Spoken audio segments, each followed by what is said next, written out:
Como interpretar a Bíblia corretamente? Bem-vindo a mais uma aula. Vamos aprender hoje como interpretar mais algumas figuras de linguagem da Bíblia. Já temos falado sobre várias delas e hoje vamos falar sobre mais algumas.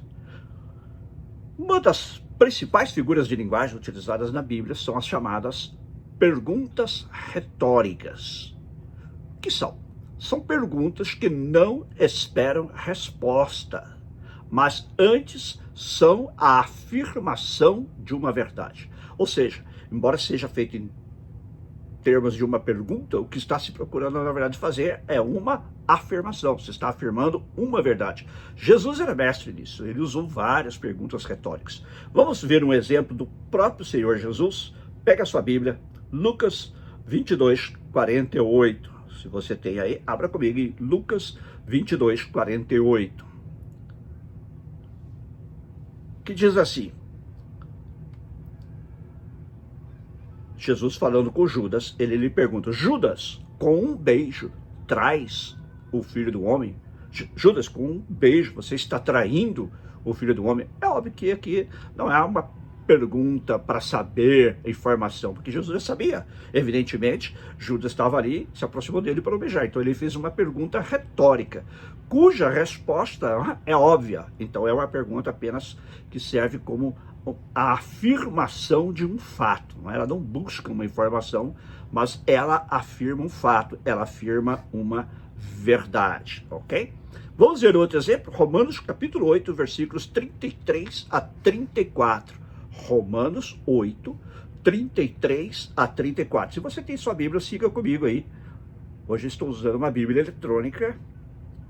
Romanos 8, 33 e 34, um texto, inclusive, muito bem conhecido, né, da maioria dos cristãos, em que Paulo pergunta o seguinte: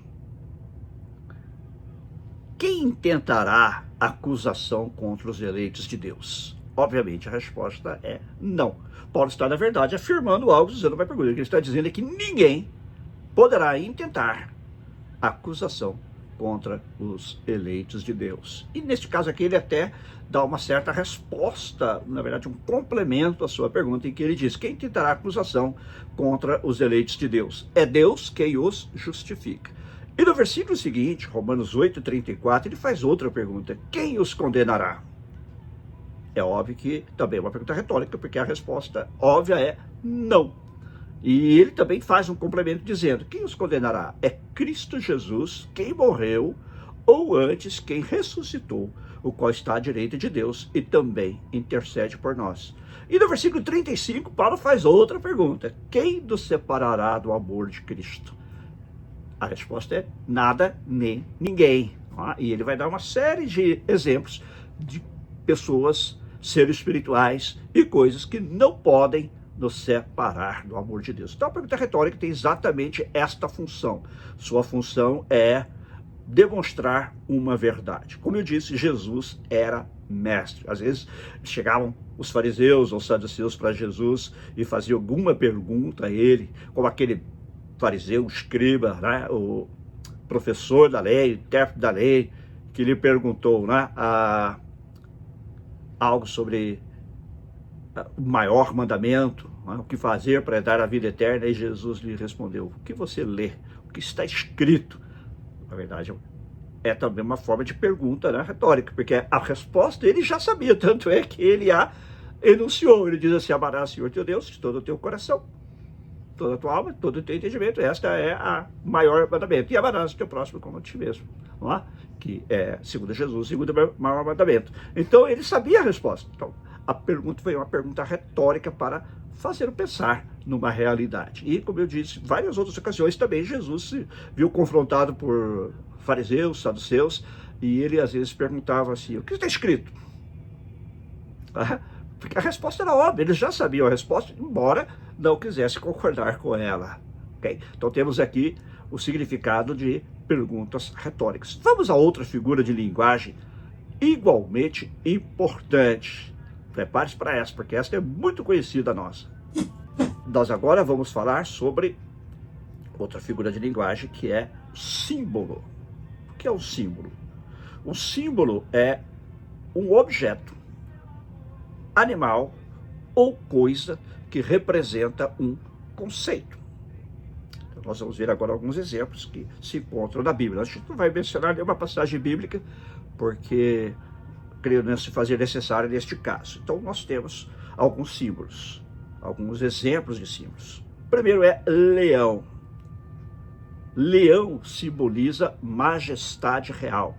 Por isso, Jesus é chamado o leão da tribo de Judá. Leão da tribo de Judá, porque ele é o rei que vai se assentar no trono de Davi. Então, isso aqui simboliza força, simboliza majestade real. O leão normalmente é considerado o rei dos animais. Já naquela época se tinha um grande respeito, né, pelo símbolo do leão. Você vê que quando Jacó pronuncia bênçãos sobre os seus filhos, ele fala para Judá, que Judá, o da tribo de Judá, sai um leão, ó, representando então a majestade real. De fato, o rei Davi era da tribo de Judá e Jesus também é da tribo de Judá. Mas temos que tomar um pouco de cuidado com símbolos, porque às vezes o mesmo símbolo pode significar outra coisa e até o oposto. Pedro, por exemplo, fala que nós temos que tomar cuidado com o diabo, porque ele é como um leão que ruge em redor, buscando a quem possa tragar. Ele está usando a mesma figura do leão, mas outro aspecto da natureza do leão, que é a sua ferocidade, que é o fato de ele ser um animal astuto. O leão é da família dos felinos, e os felinos são muito astutos. Você tem um gato em casa, você sabe do que eu estou falando. Então, esse aspecto, que nós poderíamos chamar de negativo, da ferocidade do leão, da sua agressividade, é atribuído a Satanás. Então, o mesmo símbolo que é aplicado a Jesus também é aplicado a Satanás, só que são aplicadas características distintas do mesmo animal, do mesmo símbolo. Características positivas a Jesus, características negativas a Satanás, o diabo. Não é? Também trombeta é outro símbolo muito conhecido da Bíblia. Trombeta é símbolo de publicidade, de anúncio. Não é? A Bíblia diz que quando Jesus voltar, será tocada a trombeta. A Bíblia fala também na última trombeta. E lá em Apocalipse você encontra 7 trombetas que serão tocadas. Então, trombeta fala disso, de publicidade, anúncio. Né? Era comum nos tempos antigos, quando o arauto do rei ia fazer uma proclamação, que se tocava uma trombeta adiante dele. Antes dele fazer a sua proclamação, a trombeta chamava a atenção do povo, então o anúncio era feito, a publicidade, aquilo que se queria tornar público era feito. Também as trombetas, evidentemente, eram usadas nas grandes festas de Israel, né? E elas também serviam para publicar, para anunciar a festa, a celebração a Deus.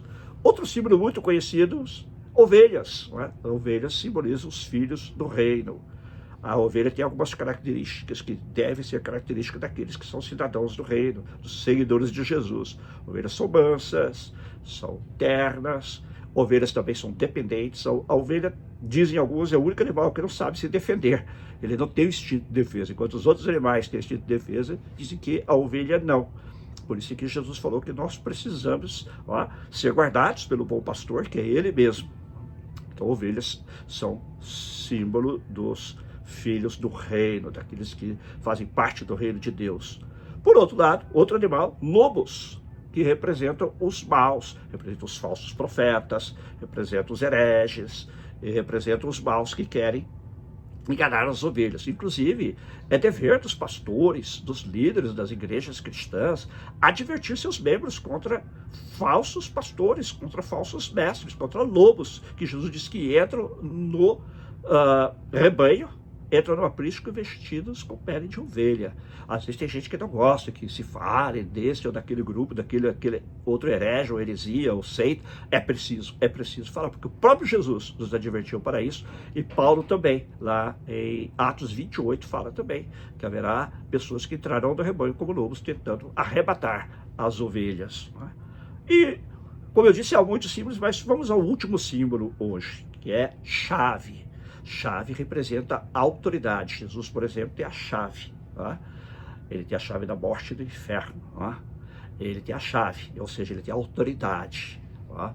E ele tem aquele poder aquela autoridade, como ele mesmo diz lá em Mateus 28:20, toda autoridade que foi dada nos céus e na terra. E ele diz, a porta que eu abro, ninguém fecha, e a porta que eu fecho, ninguém abre. Ele está se referindo a uma porta física, né? Ele está se referindo exatamente à questão da autoridade, que da sua autoridade ele pode abrir portas para nós, ele pode nos dar certas circunstâncias, nos abençoar, como também, da mesma maneira, ele pode fechar portas, impedir-nos de entrar em certas circunstâncias que seriam prejudiciais para nós. Grande parte dos números também são simbólicos, mas sobre os números nós falaremos numa outra ocasião. Espero que você tenha sido abençoado e que você tenha crescido no seu conhecimento e na graça do Senhor, com mais esta aula de como interpretar a Bíblia corretamente. Deus te abençoe.